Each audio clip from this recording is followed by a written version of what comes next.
Howdy everyone, Polcho here with an Age of Magic video, and in today's video we are moving into the next AI Championships battle. In this battle we have Team 30 Body by Zhu going up against Team 10 Axe Body Spray, the deadliest deodorant out there. And we have Zhu going first through coin toss, and we will be moving into the bans, so he will be able to pick his ban first. So going into the bans, we have the Ilios and the Sacrif from both players, Golden Army characters, wiped off the table. They do not want to risk those characters being picked by their opponents. Smart bans. And we have the Chorin and the Lucky taken off the field as well. Chorin, I personally have never understood the Chorin ban. I feel like he needs the dwarves, or you need to get your enemy with an Azariel, and then he might become a weapon. But without those factors, I really just feel like he's a waste of a ban. I don't think he can really be a threat. I think it would be an advantage to you, actually, if your opponent got greedy and picked the Chorin. I think it would be a character taken off the enemy. It would essentially hinder the enemy, but I could be completely wrong. That's just how I see it. Lucky ban, obviously.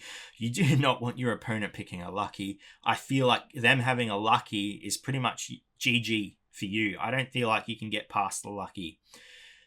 Moving up, we have the Phoenix and the Silver Moon bans. So Axe going for full healer negation, getting rid of 3 healers off the board, and Zhu taking the final healer off the board as well. Oh no, there's still another healer on the board. There's still the Healer and the Howdy. This is a healer-heavy board. So there's still plenty of healer options for these players, but 4 of them taken out. So I think they've pick the right ones. I don't think you'd want any of those heroes on your opponent's side. So going into first picks, we have the Balthazar from Zhu. Strong, solid start. Balthazar, universal character, shield, can heal. I believe he can heal. Gives himself guaranteed crit, immense amount of debuffs he can apply to the enemy.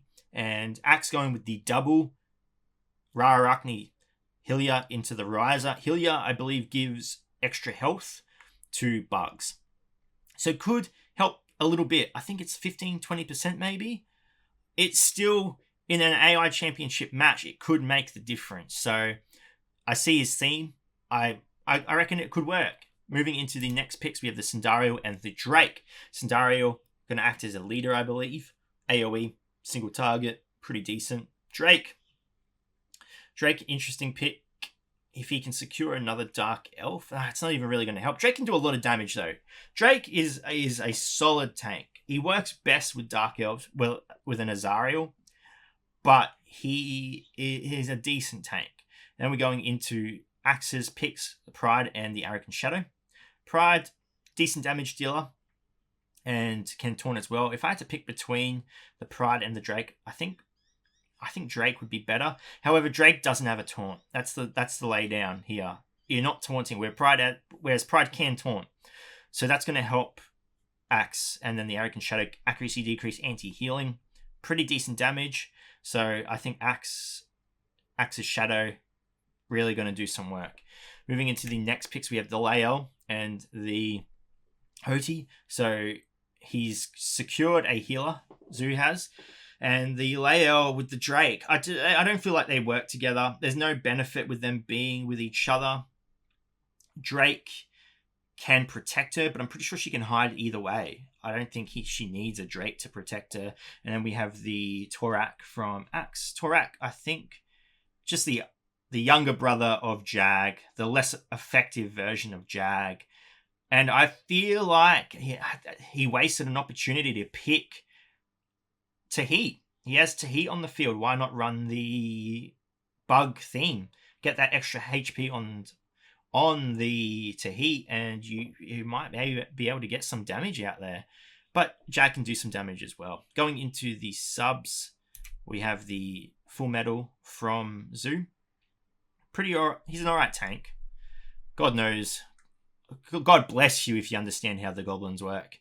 And then we have the Tahit. So he did secure the Tahit. It's just not in his primary team. So if he does lose the first match, he can sub the Tahit in and see where it goes from there. So it's decent lineups for both players.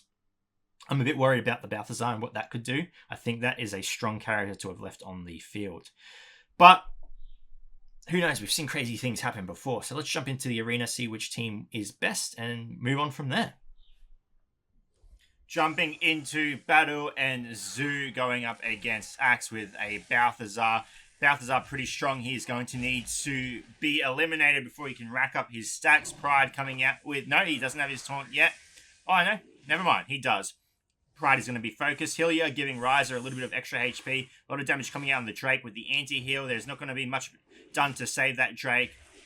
There's no characters on the team that are hiding, so Leo not getting a damage bonus. Sindario comes out with AoE, not doing a tremendous amount, but Drake doing some huge damage. Unfortunately, Hillier just comes through and restores all the damage done. She's done quite well for her team. Pride very close to dying as well with Pride. Pride no longer being focused as Pride first. Drake no longer being focused. He's taken out, both tanks taken out. Now it's just left with one healer and 3 damage dealers on each team. Balthazar comes out with the debuffs. That is huge for Zhu. That is a massive amount of debuffs, lockdowns, damage decrease. The crit, once he gets the guaranteed crit on himself, that's going to be a big chunk of damage. If they can take out Howdy, unfortunately he just lives, gets out a little bit of a buff before he falls. Hillier dodging, finally dies, both healers down to a 3v3. Now all the damage dealers are left. The Balthazar debuffs come out again. The Balthazar now being targeted. He has been stacking up his barrier a little bit, giving him that little bit of extra, there you go, a little bit more barrier as well, giving a bit more tankiness. So the damage that they could have been doing on him from the start is now going to have to be broken through. And now they are finally getting into his HP as Riser goes into critical HP. If Riser can hide on this turn, he does, giving himself 1 extra attack. The AoE misses him. He's going to be able to get a little bit of extra damage out before he is taken out. Balthazar very close to dying. Riser should be able to finish him off. He does. It's 2v2. Riser very close to dying. It's now Arrogant Shadow versus 2 characters. Unfortunately, I feel like that is the end for Axe as Sindario comes through and whips out that final bit of damage. A very intense match, character by character being knocked down on each side until the end, Arrogant Shadow being the final character. Now we'll take it over to the competitors. They will decide what they want to do, and we'll move on to the next match.